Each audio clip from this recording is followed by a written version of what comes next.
You give life, you are love, you bring light to the darkness, you give hope, you restore every heart that is broken.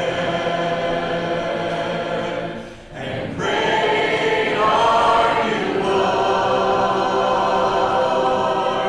It's your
All right, so I guess it's just better to say this up front.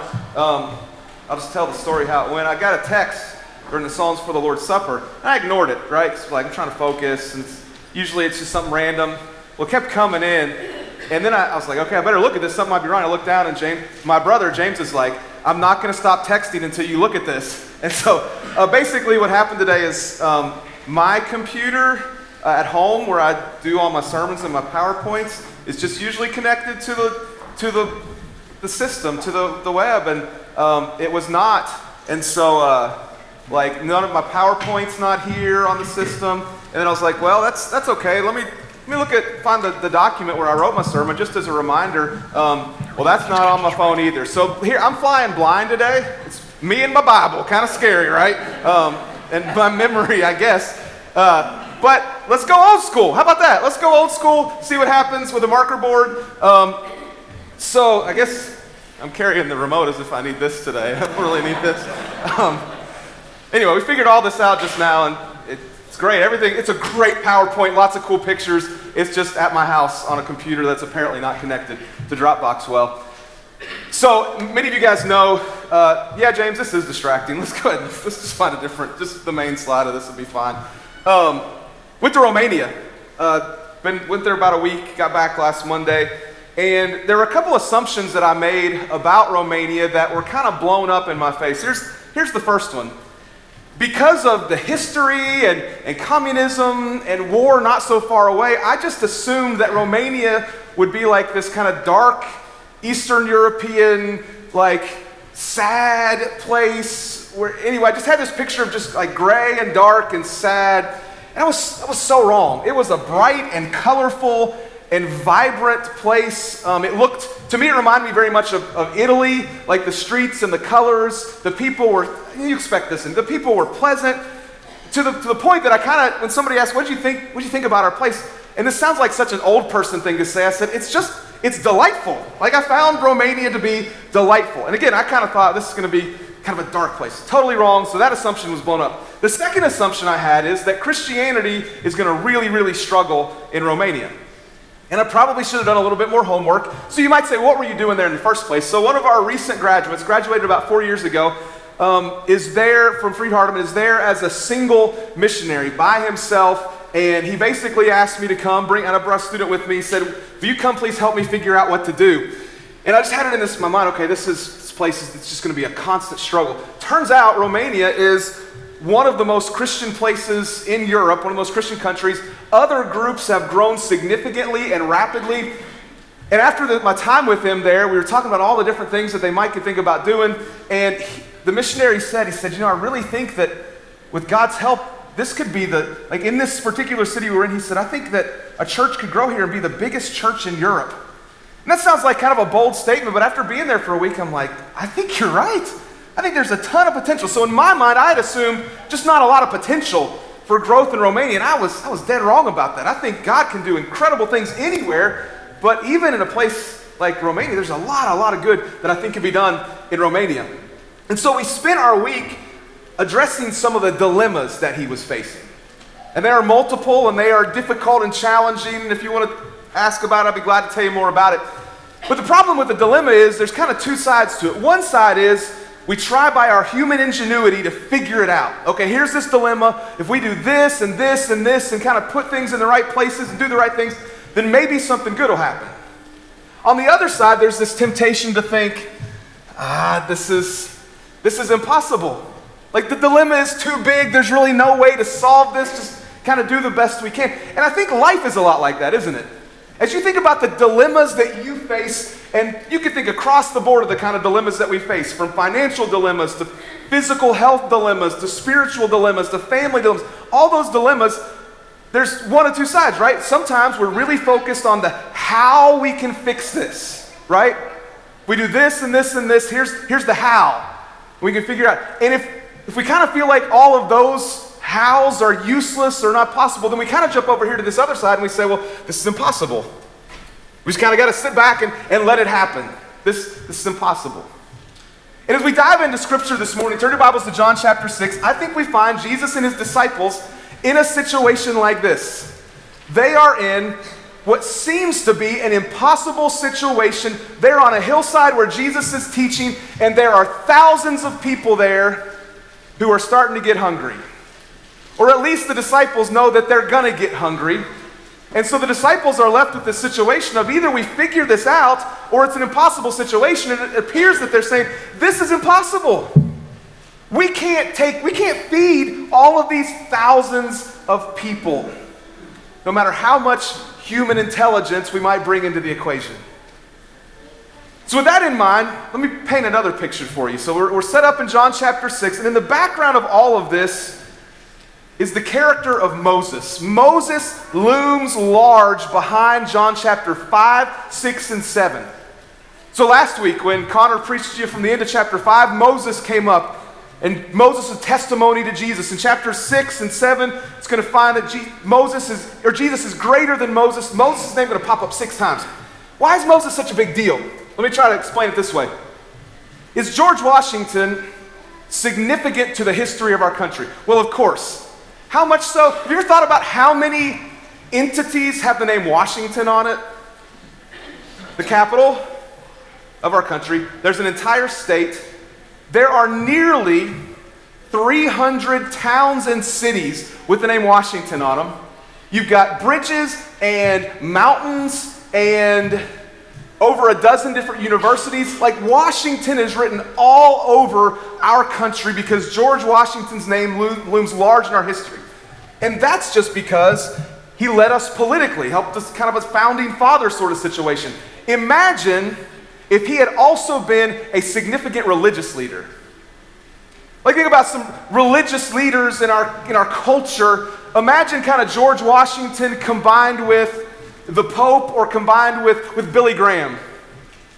And you've got like some people who would say, okay, here's a spiritual leader and a political leader. That person would, again, loom even larger. And even with that picture, we don't fully see, I think, how significant Moses plays in the minds of the Jews of the first century, because he led their people out of slavery. So he is their political national leader, kind of the beginning of it all. And who went to the top of the mountain to get the Ten Commandments at Mount Sinai? Moses did. So political, national leader, religious leader, all combined in one. Moses means a whole lot to people. Now, Moses was involved in some miracles, wasn't he? Remember those miracles? There's different miracles he performed. Two big ones. Do you remember that time when everybody was hungry? They're in the wilderness. He's got all these people to take care of. And what miracle does Moses participate in? God sending manna, a form of bread perhaps, down from heaven. Moses performed a miracle, or was a part of a miracle, with bread feeding the people. His other big miracle that he was involved in was when God parted the Red Sea so that the Israelites could escape and the Egyptians were destroyed. Bread, feeding people with bread, and water. What's going to happen in the first two miracles in John chapter 6? Jesus is about to feed 5,000 people, and then he's about to walk on water. Probably some intentionality here, trying to show that Jesus is this new Moses figure, except he's even greater. So keep that in the background. We're going to get to that, especially in the next couple of weeks as we continue through John chapter 6. But let's talk about this miracle in John chapter 6. We're picking up in verse 1. After this, Jesus went away to the other side of the Sea of Galilee, which is the Sea of Tiberias. Tiberias was the Roman emperor during the time of Jesus, and so he gets his name stamped on all sorts of things, including the Sea of Galilee at the time. And a large crowd was following him because they saw the signs that he was doing on the sick. Now, imagine that you're a poor villager during the time of Jesus. It's easy for us to kind of pick on them. Like, well, yeah, they were only following Jesus for the miracles. They just wanted to, in fact, over the next couple of chapters, that's what we'll discover. When Jesus starts teaching, where are the people going to go at the end of chapter 6? They're going to leave him behind. They don't want anything to do with the teaching. But at this point, they don't really know who he is. They just know he is changing people's lives. So, imagine you had been in the first century within walking distance of this guy who could change your life physically. Would you have gone? If you had a family member who'd suffered with an illness for a long time, and you knew that this guy was coming into town, and you knew he could fix it and heal it, would you have been like, well, no, only the people who want miracles go to see him? I'll tell you where I would have been. I've been right there. I've been right there with this crowd saying, this guy, I may not have understood who he was, but he can change this, he can fix this. And so great crowds are following him because of the miracles. Verse 3, Jesus went up on the mountain, and there he sat down with his disciples. Now the Passover, the feast of the Jews, who was there when the Passover started? Moses. Remember, Moses looms pretty large in this story, probably why it's mentioned here. Now the Passover, the feast of the Jews, was at hand. Lifting up his eyes, this is John 6, verse 5. Lifting up his eyes then, and seeing that a large crowd was coming toward him, Jesus said to Philip, "Where are we to buy bread so that these people may eat?" So you got a big crowd coming towards Jesus. Where are we going to get bread? This crowd's going to be hungry, Jesus says. Now the next line says that he asked this on purpose. Verse 6, he said to this to test him, for he himself knew what he would do. Here's Philip's answer. Philip answered him, 200 denarii would not buy enough bread for each of them to get a little. Now, it's difficult to know exactly what a denarius was worth, and lots of different people suggest different things. This is basically Philip saying it would take tens of thousands of dollars to feed this crowd. Like, Jesus, we can't do this, right? And perhaps this is a reminder to stop right here, and maybe we'll throw this on the screen, that sometimes faith is overcome, you can't see it in the back anyway, by reason, right? Philip was unable to see what Jesus could do because his human reason said what? We can't feed this many people. And so somehow we've got to get to a place where our faith outweighs or is greater than our reason. Because if we depend on human reason alone, where's that going to get us? I'll tell you, let me give you one example. If it's just human reason, then we're not in this building with this many people right now. 8 years ago, would a human reason have said, yeah, we'll be gathered with this many people on a Sunday morning in Stantonville, Tennessee? No way. Human reason would have said, no, that's not even possible. We got a little bit of growth here and there. You see, human reason often overcomes our faith, but we got to get to a point where our faith outweighs human reason. And Jesus is trying to teach Philip that lesson here, as hard as that is sometimes to do. Now, here's the problem with Philip and his attempt to reason about what they're going to do to provide food for all these people. He's trying to figure out, you ready? The how of this dilemma. You ever face a dilemma in life and spend a whole lot of time focused on the how? Maybe I'll say it this way. How is a heavy burden to bear, isn't it? You ever been there where you've got some sort of dilemma and you burden to, of course, spelling's a problem here as well. How, if you're focused on how you're going to solve this dilemma, that can weigh you down. You've been weighed down by the how of a dilemma, and you're focused on it, and you're focused on it, and you just can't figure it out. And you get to a point where you think, well, it must be impossible. And you ever get to a point where you think there's nothing we can do about it, and you're still trying to figure out how? How's a pretty heavy burden to bear when you're in the middle of a dilemma. So the how, at least Philip's how, is not working here. So look at verse 8. One of his disciples, Andrew, Simon Peter's brother, said to him, "There is a boy here who has 5 barley loaves and 2 fish." Now, we often compliment Andrew. Look, Andrew brought the food to Jesus, and that's right. But you ever notice his next line? But what are they for so many? Even Andrew brings the food to Jesus and like, okay, here's something, but this isn't going to cut it. So you got these 2 guys by human reason, they're saying, there's no way we can pull this off. At the same time, Andrew does bring what he has, or at least has access to in this situation. I wish I knew the situation, right? Where was this? Did the boy bring the food to Andrew? Did Andrew see the boy with his little packed lunch and his lunchbox? I don't know what happens, but somehow Andrew and this boy connect, and they bring this little lunch to Jesus. Now, 5 loaves and 2 fish. Don't think like your grandma's loaf of bread here, right? You ever had like somebody? You ever have somebody bring you a loaf of bread, and you're like, man, we're having good toast all week long, right? It's a bit. You can slice that thing up. I don't know how many you can get, 10 or 12 slices. Think with a loaf of bread here, think like a pita bread, right? That's probably the best way to describe this. It's like a piece of pita bread or something like that, and there's 5 of them and 2 fish.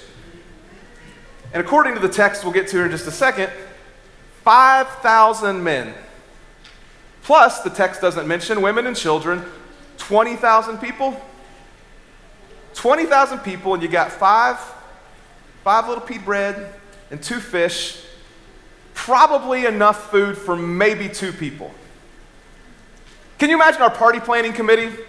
We got a great party planning committee, and when we have food, man, they make sure that we have like all the food that we need, and it's complicated, and they work really hard. Can you imagine if we had a big meal? I mean, one of those big ones where everybody's here, and it's like 300 people, and we all walked over there, and they had 5 biscuits and a couple pieces of bacon. Well, we'd be like, is this like a prank? Is this a joke? We'd be like, this is ridiculous. You couldn't break it up small enough to feed 300 people, much less 20,000 people, but that's probably the equivalent. In modern day language, it was probably like 5 biscuits and, 2 fish, 5 or 6 pieces of bacon, right? 5 biscuits, couple pieces of bacon. Can you imagine having a men's breakfast and 5,000 men show up and you make 5 biscuits and a couple pieces of bacon? It does not make sense, right? Well, we'll see what Jesus does with here in a minute, but here's, I think, a couple of reminders from this text. What does Andrew do with this boy and this food? And you've heard this line before. Sometimes it's as simple as bring what you have. It may not be much. It may seem like nothing could be done with it. But when we bring what we have, and, I'll add this, put it in the hands of Jesus, what's the result? Well, we get to see what Jesus does here in just a second.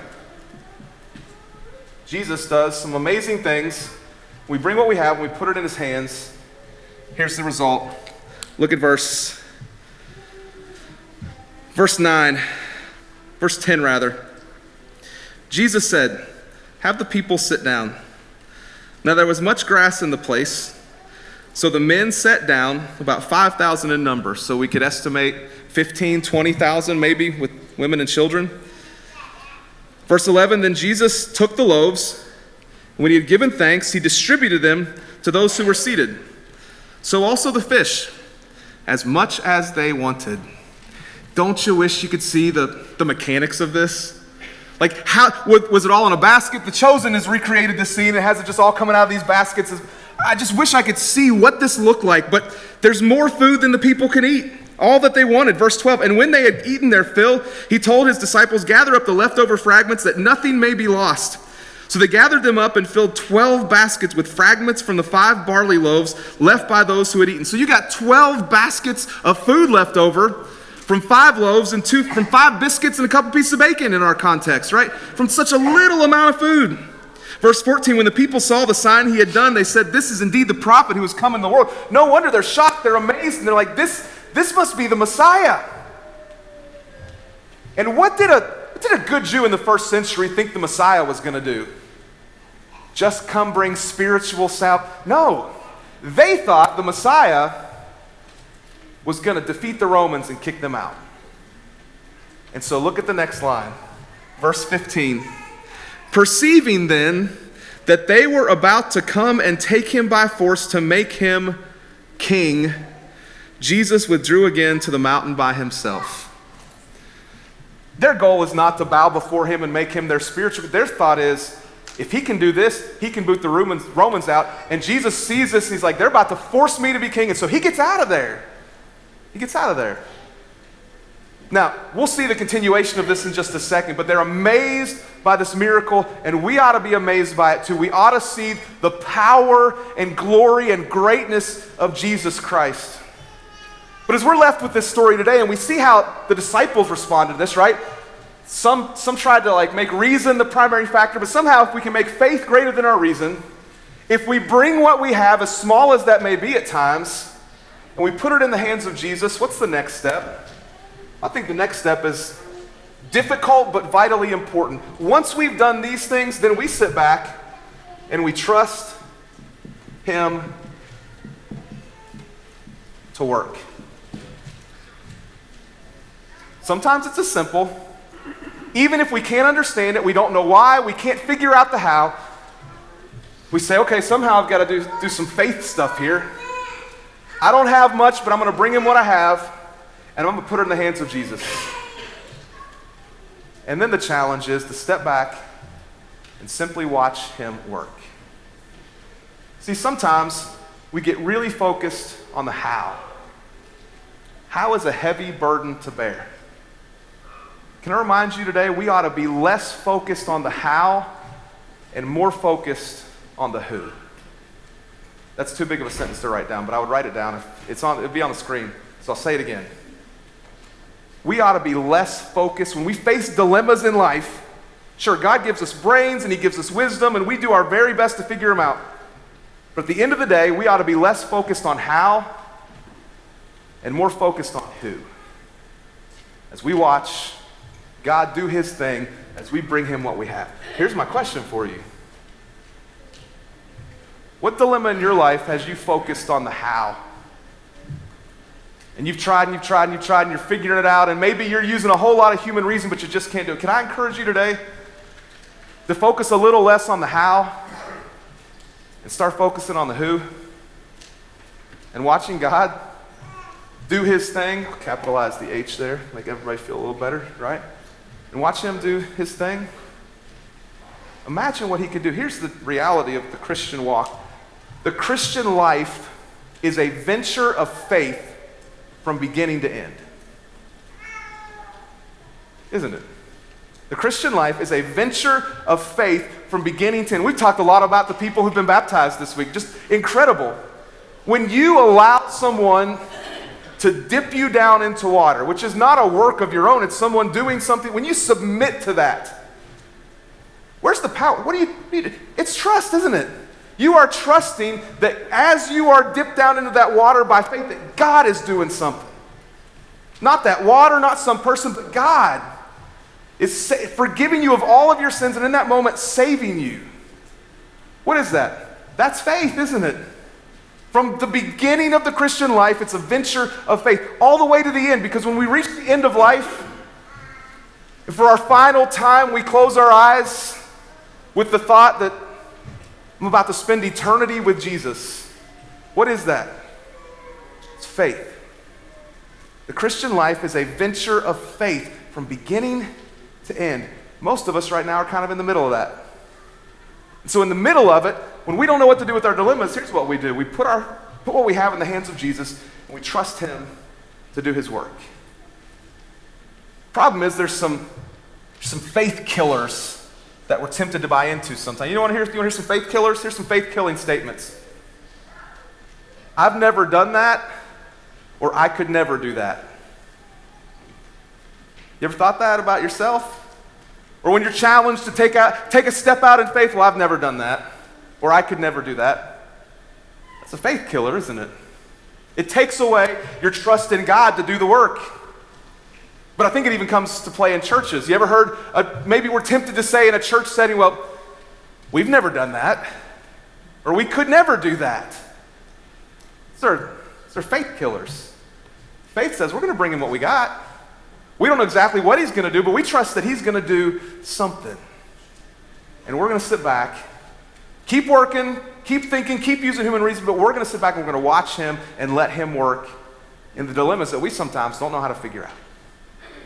And I think in the middle of all of this, faith and a challenge to focus more on the who rather than the how, I think as we sit back and wait and trust, Jesus' behavior here is a reminder for us to be people of compassion. You say, where in the world do you get compassion out of this story, Matt? If you go back to Matthew and Mark's version of this story, so it's Matthew chapter 14, Mark chapter 5 or 6, I believe, both cases, Jesus, it says when he sees the crowds that have gathered to hear him before he feeds the 5,000, both times the text says he looked at the crowds and he had compassion on them.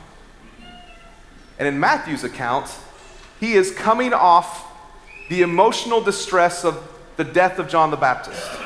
In fact, he is trying to get away from the crowds to process, to grieve, to focus on God, the death of John the Baptist. And it says he comes ashore in Matthew's account, and there are the crowds. And instead of saying, oh crud, I don't want this, I need to get out of here, the text says when he saw the crowds, he had compassion on them. Mark says because they were like sheep without a shepherd. So maybe as I think about what it looks like to trust him, it's not a matter of sitting back and doing nothing. It's giving him what I have, trusting him to work out the dilemma in ways that I may not even begin to comprehend. And while all that's happening, I've got to be a person of compassion. I know that this is just a bunch of scribble randomly on the board, but work with it. For me, let me tell you what this looks like for me as I think about, I want to be more like Jesus, follow his example of compassion. Number one, this looks like to me even being compassionate when I'm not feeling it. You think Jesus felt like healing a bunch of people as he is grieving the loss of John the Baptist in Matthew's account of this? No. There are times in life where we are sad, we're frustrated, we're busy, and we don't want to deal with it. Personally, I can learn to be a little bit more like Jesus by showing compassion even when I'm not feeling it. And then also like Jesus, showing compassion when the opportunity arises. This was not what he had on his, now Jesus knew what was going to happen, I suppose, but I don't think this wasn't on Jesus' radar. healing and helping all these people. He was trying to get away from the crowds, but the opportunity arises to serve and show compassion. And what's he do? So let me try to get this in my schedule, right? I got my planner here. Maybe next week I can do this, but like not this week, right? Not Jesus. When the opportunity arises, he steps up and he steps in and he serves with compassion. And for me, I know that I need to do that more. I need to be more like Jesus in that way. So I don't know where this lands with you, but I do know this. Like the disciples in Matthew chapter 6, you probably are facing a dilemma or two in life. And maybe you've tried with all of your human reason to fix it or to solve it. You've tried to figure out the how. But that how is a pretty heavy burden to bear sometimes, isn't it? So I would challenge you like the disciples. Take what you have, even if it feels small, hand it over to Jesus, and trust him to work. In other words, I want to challenge us all, spend less time focusing on the how and more time focusing on the who, as he works in ways beyond our ability to see or imagine. Can you imagine what the mom of this boy was thinking when she packed this lunch for him? Probably nothing, right? Maybe this is lunch for him and his siblings. Maybe it was for their whole, we don't know. But can you try to imagine? Probably this mom packing a lunch for her boy, and she sends him off to hear this Jesus guy. And because she packed a little meaningless small lunch, Jesus fed thousands of people, and we're still talking about it today. Isn't that wild to think about? Isn't it crazy to think that God can take something small and insignificant that I might bring to him and use it in significant ways? What's that small thing for you? Could it be something as simple as inviting somebody to church? Could it be a small, kind word to somebody instead of a complaint? Could it be a small act of service, a meal, or a little bit of money? What small thing could God take and use in a big way? Today's small act of obedience could be a seed for God's work tomorrow. Imagine what he could do. If we can help you, we'd love to while we stand and sing together.